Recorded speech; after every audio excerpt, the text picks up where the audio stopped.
Donna Guthrie alongside Matt Lauer and Al Roker. Will someone do the junior high hug dance? It's like this. You gotta make it real awkward. That's exactly how you have to have a certain amount of distance between the bodies in junior high. Yes, like they say in Catholic school, leave room for the Holy Ghost. Anyway, there is a lot of memories today, actually. It's a big day in music history. 35 years ago today, Elvis Presley passed away, the king of rock and roll. And as Mark Cohn says in his great song, Walking in Memphis, there's a pretty little thing waiting for the king down in the... You can't control what is coming out of your mouth. And it's not what's in your thought processes, but you're speaking somebody else's verbiage. And yes, it does take a long time for that usually to occur, because remember, your brain's been mapped out. And so they've mapped out your audio cortex, you're cloned with another person or a machine, and so pretty soon the brain will bypass your cerebral cortex and be able to shoot out vocabulary that you have no intention of saying. And it's, I hate to say it, but it's pretty common with most TIs.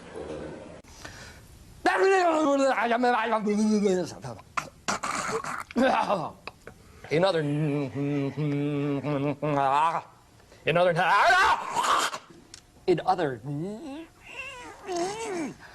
other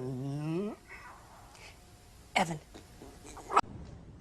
Well, a very, very heavy debatation tonight. We had a very Darrison. Let's go to Terrace Chase and look for the head of the pit. Reporting from our Rock County Bureau at the Janesville Gazette. Thanks, Margot. Well, Wisconsin has officially joined 25 other states in a lawsuit against President Obama's health care reform law. Attorney General J.B. Van Hollen says Wisconsin is the latest state, including Iowa, Kansas, Maine, Ohio, and Wyoming, to join Florida's suit. The states claiming the Exorcist, Sa Antisracho, and Palais Bringritz by health urgent. Yeah, it's a difficult title. It's a good day to die. But I suppose it's because you had kind of a good day, and if you would have died, well, so be it. Is that it? That's right. That's a good explanation. Have a sandwich, and let's go shopping. Yeah. Die hard. That would have been at your chosen time. Well, it's about, it makes about as much sense. Who likewise took a grim view of the voice's presence, subsequently interpreting everything I said through a lens of latent insanity.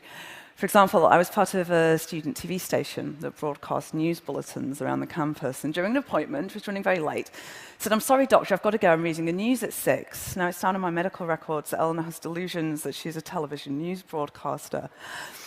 It was at this point that events began to rapidly overtake me.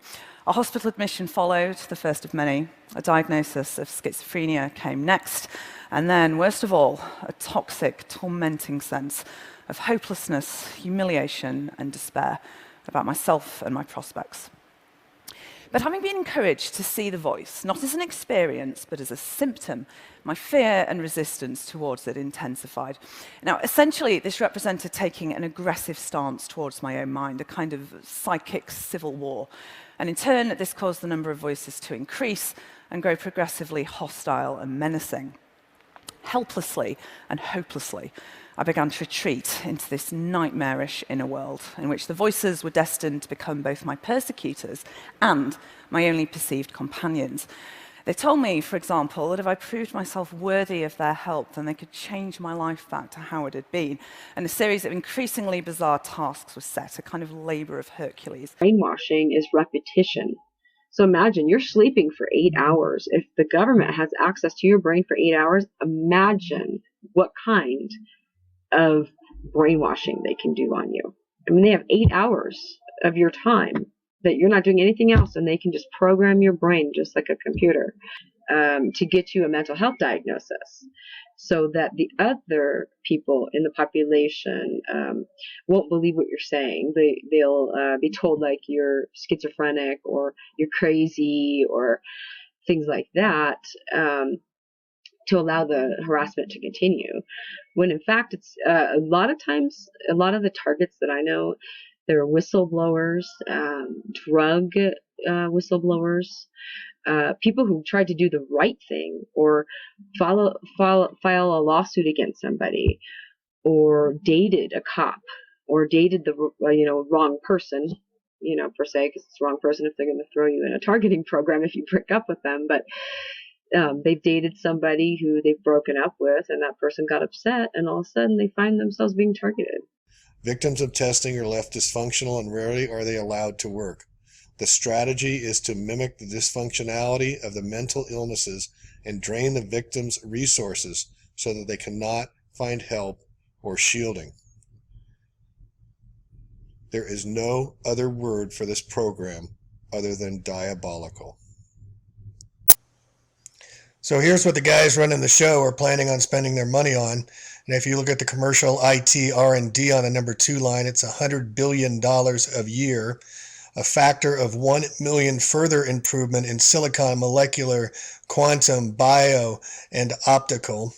Then we have a category called Beyond Human AI, whatever that means, automatics, robotics in the large, holodecks, ubiquitous multi-physics, hyperspectral sensors, land, sea, air, space, and then finally micro nanosats, GNC sensors, etc.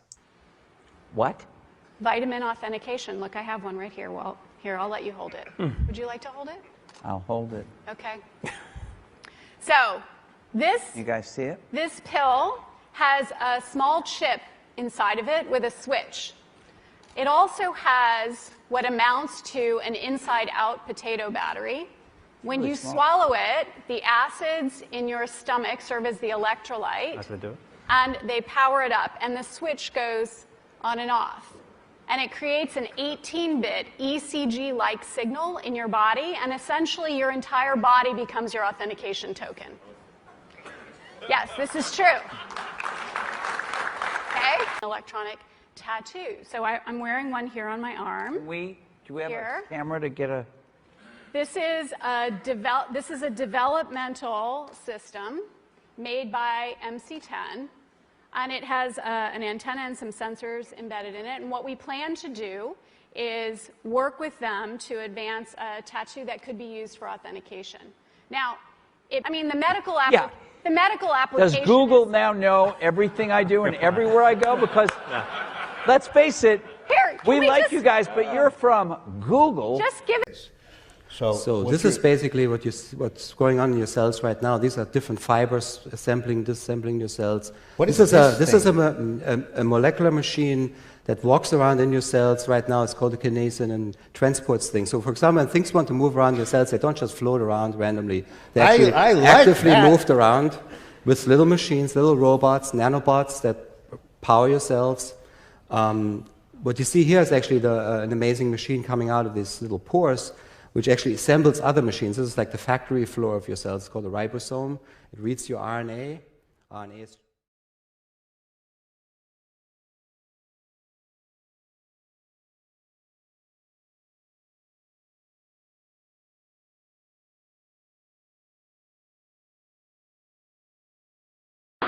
You say in your book that mind control slaves were permitted any drug except marijuana. Why?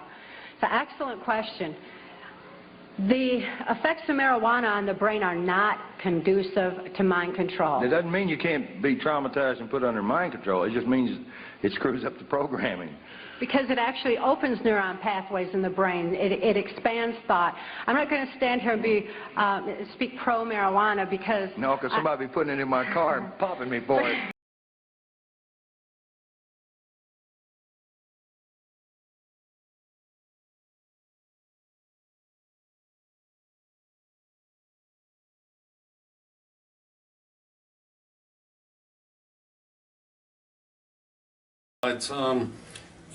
You asked a good question. So they can control my emotions. Yes. How do they do that? Well, if you put a person under a functional MRI, which most people know about that technology, you can see the points of the brain that light up and classify each emotional state. You can tell that person is an alcoholic, or that person is schizophrenic, or that person feels pleasure or pain, happiness, sadness, and etc. throughout all the emotions. Now, what people don't know is you can induce those sets, it's called an emotional signal cluster, onto other human beings. So literally copying what another person is feeling and those emotions onto you. When one examines the evidence and steps back to take in the entire picture, there can be no doubt that the vast majority of human beings live their lives quite literally in a socially and biologically induced trance. And it is due to this trance-like state of the people that we now find the world in such a degraded state. Therefore, the solution becomes clear. Mankind must awaken.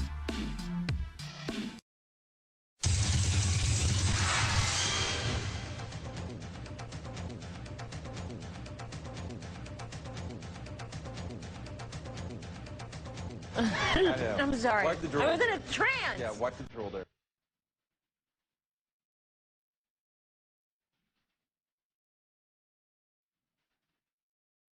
And there are actually several technologies, there are at least 4 different technologies that can pipe voices into the human head that only that person will hear. You've had a rough year. You've had a year that would test a lot of people. Illness in the family. A breakup. This spasm of publicity about what happened from Mexico to London. It was pretty rough. Yeah. Yeah, it's kind of weird. Ah, weird. Hello. Oh my goodness. Hello. Ew. Strong Brittany. Yeah, it was a weird time. Ew. I'm embarrassed. Can we stop? In covertly recorded off-air transmissions from the Bush-Clinton presidential election campaign in the 1990s, we can see that Bill Clinton was nothing more than a puppet to the puppet masters which placed him in the White House. Bill Clinton's demeanor seems to be similar to a person who is under a hypnotic trance. You probably heard about the voice of God inside your head. Is it real? Absolutely. You can hear the handlers or mind prison guards inside your skull as clearly as a cell phone call. This is the synthetic telepathy that the CIA has been working on for decades. Is this the stuff, voices in the head and things like that? Yes. We've run into a few people that claim they got voices in their heads, they sleep inside tinfoil boxes, they do a lot of crazy things, it seems. But when they talk to us, they seem totally normal, they seem totally sane. Are these people crazy, or is the government doing this to them? The government's doing this to them. Voices are very easy.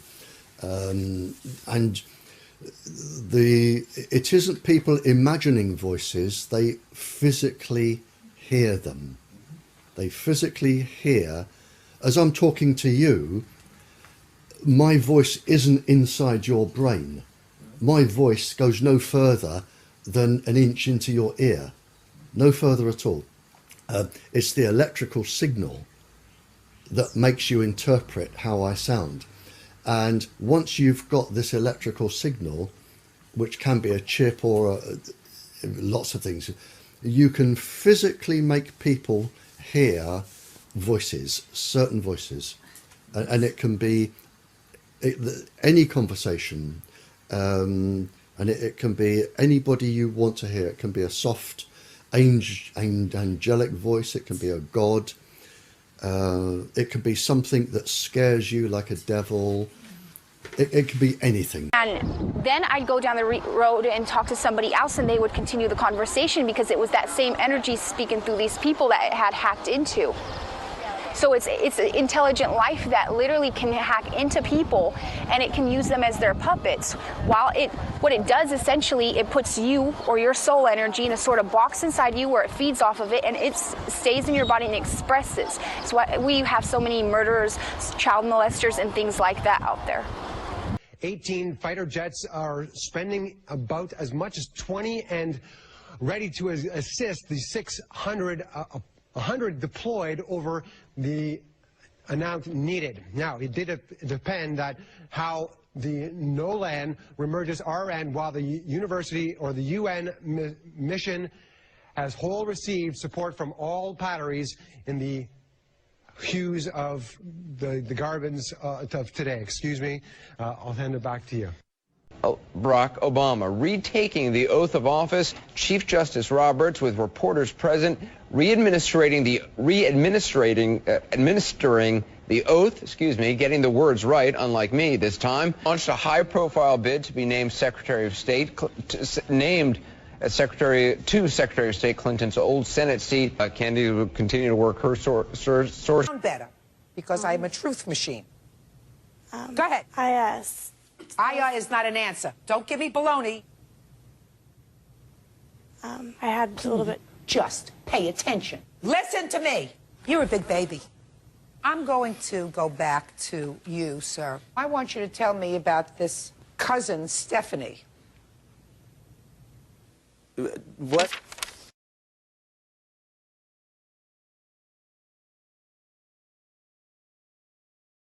Make a beeline for the brain as soon as they are inhaled. Too big to pass back through the blood-brain barrier, they become trapped there. Nature.com, January 5th, 2004.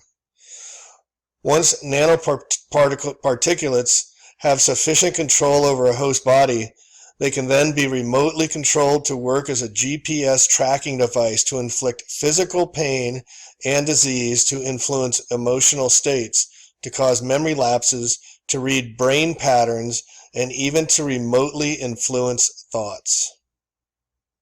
Scientists working at the University of Southern California have created an artificial memory system that allows thoughts, memories, and learned behavior to be transferred from one brain to another.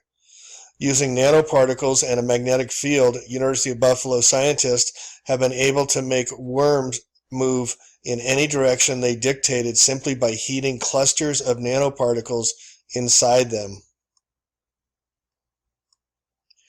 These fibers contain nano components which construct and install nano implants, which the aggregate of the constitutes what is commonly known as a biological application programming interface, allowing for complete monitoring and control of all body and mind function in a given host, you and everyone on the entire planet, or plant. Here is a payload. The zoom is, I think, 1/200th. Another. These are the deliveries through our blood membranes. These are in all of us, all our children, everyone. And it works in reverse. As creepy as this may sound, it works in reverse as well. Control panel stalkers are able to see any images originating in the target individual's mind, both actual images and fictional images. And by actual images, I mean, like literally, they can see what I see out of my own two eyes. They can see what I'm looking at out of my own two eyes through this image induction technology. But they can also see fictional images. So any thoughts of images that are in my mind. So if I'm thinking about something in my memory, something that happened several years ago, and I have an image of that in my mind, then they can actually see that too. Or if I'm imagining something, there's an image that I'm imagining in my mind, they can actually see that too. And I know that sounds very science fiction, very crazy, but again, look at Dr. Robert Duncan's book, you'll see that it's not. This may be the most amazing picture you'll ever see in your life. This is a phase 2 subject with a nano camera in the left eye, only viewable with the proper wavelength of black light. Everyone on the planet has a basic set of nano implants that allows them to be tracked and mind controlled on demand. People who contract what I call phase 2 will have additional implants that allows them to be body controlled as well as whole host of other functions.